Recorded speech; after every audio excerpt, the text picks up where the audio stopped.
हरे कृष्णा, राधे राधे।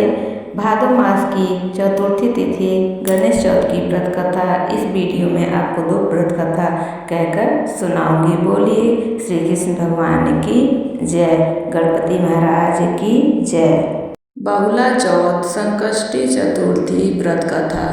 एक बार कामधेनु गाय के मन में भगवान श्री कृष्ण की सेवा का ख्याल आया तो वे अपने अंश से बहुला नाम की गाय बनकर नंद की गौशाला में आ गई। वो जानती थी भगवान कृष्ण को गायों से बड़ा प्रेम है। ऐसे में वह भगवान की सेवा में लग गई। भक्ति भाव को समझकर कृष्ण जी ने सोचा कि बहुला की क्यों न परीक्षा ली जाए। तो जब बहुला वन में घास चर रही थी तब भगवान सिंह यानी शेर के रूप में आए। मौत को सामने देख बहुला भयभीत हो गई, लेकिन हिम्मत जुटाकर शेर से बोली, हे वन राजा, मेरा बछड़ा भूखा है, मुझे बछड़े को दूध पिलाकर वापस आने की इजाज़त दें तो मैं आपका आहार बनने वापस आ जाऊंगी। शेर ने कहा कि सामने आए आहार को कैसे जाने दूं? तुम वापस नहीं आई तो मैं भूखा ही रह जाऊंगा। बहुला ने सत्य और धर्म की शपथ लेकर कहा कि मैं अवश्य ही वापस आ जाऊंगी। क्योंकि भगवान तो बहुला की परीक्षा ले रहे थे तो उन्होंने बहुला को जाने दिया।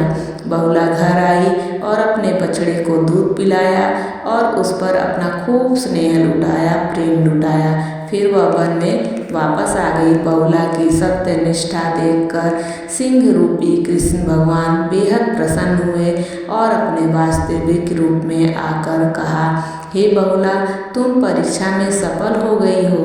अब से भाद्रपद की चतुर्थी के दिन गौ माता के रूप में तुम्हारी पूजा होगी और तुम्हारी पूजा करने वाले भक्त को धन और संतान का सुख प्राप्त होगा। बोलिए श्री कृष्ण भगवान की जय। अब हम सुनेंगे दूसरी कथा भादो चौथ की। पौराणिक काल में एक नल नाम के राजा थे जिनकी बेहद सुंदर रानी थी जिनका नाम दमयंती था। किसी श्राप के कारण राजा नल को अपना राजपाट खोने के साथ साथ अपनी रानी से दूर होने का भी कष्ट सहना पड़ा। तब दमयंती ने भादो चौथ का व्रत किया जिसके प्रभाव से उनके पति उनको प्राप्त हो गए। कथा के अनुसार किसी श्राप के कारण राजा नल के ऊपर अचानक से दुखों का पहाड़ टूट पड़ा। डाकुओं ने उनके महल से सब कुछ छीन लिया और अंत में पूरे महल को जला दिया था। दुर्भाग्य से राजा नल ने भी जुआ खेलकर सब हार चुके थे। तब राजा नल अपनी रानी के साथ वन को चले गए, लेकिन श्राप के कारण उन्हें स्त्री वियोग का दुख सहना पड़ा। अब दोनों एक दूसरे के वियोग में वन में अकेले अकेले इधर उधर भटक रहे थे।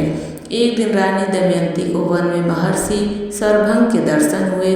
रानी ने मुनि को नमस्कार किया और अपने पति को प्राप्त करने का उपाय पूछा। तब मुनि ने दमयंती को भादो चौथ की व्रत रखने की सलाह दी और कहा कि इस व्रत में गजानन भगवान की विधि विधान से पूजा करना। इस व्रत के प्रभाव से तुम्हारे पति तुम्हें अवश्य ही प्राप्त हो जाएंगे। रानी दमयंती ने पूरे विधि विधान से यह व्रत किया जिसके प्रभाव से उन्हें अपने पति के साथ साथ पुत्र की भी प्राप्ति हुई। इस व्रत के प्रभाव से ही राजा रानी को अनेक कष्टों से मुक्ति मिल गई। कहते हैं तभी से इस व्रत को विघ्न का नाश करने वाला सर्वोत्तम व्रत माना जाता है। बोलिए श्री गणपति महाराज की जय।